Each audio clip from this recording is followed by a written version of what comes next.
इस त्रिपुरा लोकसभा आचुक थायो बातायनाय महारानी कीर्ति देबरमानी पिरमुंगो तांगशाला करबुक आमसानी बीजेपी आदंग्रकनि साकथार मुंबाई आमसायाव खलायजाखा पाब्लिक मीटिंग मानजाखा हास्तेनि मंत्री अक्रा डॉक्टर मानिक साहा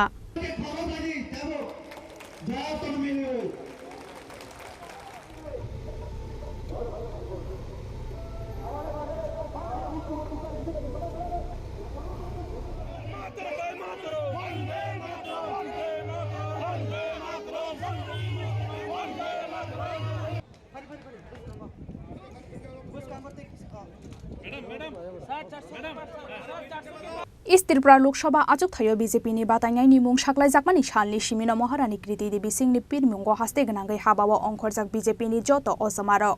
आबो हाइकेनो इस त्रिपुरा लोकसभा आचुक थायनि कैंडिडेट महारानी कीर्ति देवी सिंहनि पिरमुंगो तांगशाला करबुक आमसानि बीजेपी आदंग्रकनि साकथार मुंबाई आमसायाव खलायजाखा पब्लिक मीटिंग मानजाखा हास्तेनि मंत्री अक्रा डॉक्टर मानिक साहा आबनि यागलो पान्दाव ककनारकनानि थांगै हास्तेनि मंत्री अक्रा डॉक्टर मानिक साहा सावै खनारखा हास्तेनि जत लोकरक वानजै थुरुक तिप्रासा बसं हिनै खाकलायावै काहामखाय मिलुवै तंगै मानानि ओंथुं हनै आमा त्रिपुरेश्वरी नब साकबाय थां खुलुमका हनै বন্ধুগণ আমরা এতদিন ত্রিপুরা রাজ্যের অবস্থা আমরা দেখেছি আমরা এটাও দেখেছি যে যারা 35 বছর রাজত্ব করেছে অনেকে 25 বছর বলে যারা হয়তোবা মানে পরে রাজনীতি সম্পর্কে ওয়াকিবহাল হয়েছেন কিন্তু আমরা জানি 35 বছর মাঝখানে 5 বছর কংগ্রেসের জোট এসেছিল কি অবস্থা ছিল ত্রিপুরার অবস্থা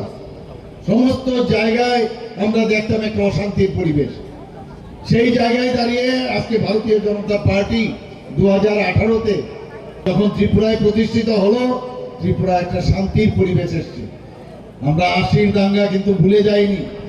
এর পেছনে কারা ছিল আপনারা সবাই জানেন খুন সন্ত্রাস এইগুলো আমরা দেখেছি অগ্নিসংযোগ এর পেছনে কারা ছিল আমরা সবাই দেখেছি এবং এইগুলো আমরা দেখতাম কিন্তু বর্তমানে আমরা কিন্তু এগুলো দেখি না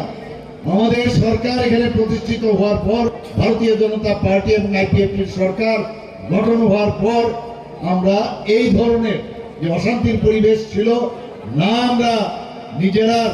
যারা আমাদের পার্টির লোক তাদের করতে দেই অন্যদেরকেও আমরা করার সুযোগ দেই না এই হচ্ছে আমাদের ভারতীয় জনতা পার্টির নেতৃত্বাধীন সরকার বন্ধুগণ আপনারা জানেন যে মাননীয় প্রধানমন্ত্রীজি বারবার বলছেন নর্থ ইস্ট যদি ডেভেলপমেন্ট না হয় সেখানে যদি শান্তি প্রতিষ্ঠিত না হয় তাহলে ভারতবর্ষ কোনোদিন ডেভেলপ হবে না উনি তাই বললেন যে অ্যাক্টিভ পলিসি করলেন কিন্তু পাশাপাশি উনি এটাও বললেন যে এখানে শান্তি প্রতিষ্ঠিত করতে হবে শান্তি সম্প্রীতি বজায় রাখতে হবে প্রায় 11টার মতো উনি অ্যাকর্ড করেছেন এই নর্থ ইস্ট রিজিয়নে 2014 উনি যখন প্রধানমন্ত্রী হয়েছেন 2019-এ এনএলএফটি এবং এনএলএফটির সাথে চুক্তি হয় 2020 সালে ব্লু রিয়াং শরণার্থীদের সাথে চুক্তি হয় এবং বড় চুক্তিও 2020 সালে হয়েছে 2021 সালে কার্বি চুক্তি হয়েছে 2022 সালে আদিবাসী চুক্তি এবং পরে আসাম মেঘালয় আন্তঃরাজ্য সীমানা নির্ধারণ চুক্তি হয় 2023 সালে আসাম অরুণাচল প্রদেশ সীমানা নির্ধারণ চুক্তি সেটা হয় 2023 সালে ডিমাসা চুক্তি হয় ইউএনএলএফ চুক্তি ও পরে ইউএলএফ উলফা শান্তি চুক্তি হয় এবং আপনারা জানেন কিছুদিন আগে যেটা আমার পূর্ববর্তী বক্তা বলেছেন যে দিল্লিতে গিয়ে আমাদের ট্রাইব পার্টির চুক্তি কাদের সাথে হয়েছে ত্রিপুরা মশার আমাদের সাথে চুক্তি হয়েছে বন্ধুগণ 11টা চুক্তি প্লাস এখন একটা 12টা চুক্তি কেন করেছে যে শান্তি এখানে বজায় থাকতে হবে आबो हाइकेनो इस त्रिपुरा लोकसभा आचुक थायो बीजेपी नि बातायनाय महारानी कीर्ति देवी सिंह गोबां बुट मारिबाय कपलाय खलायजाकनानि बागै कबक मुंना रखा हास्तेनि मंत्री अक्रा doctor Manik Saha bureau report चिनी खरां।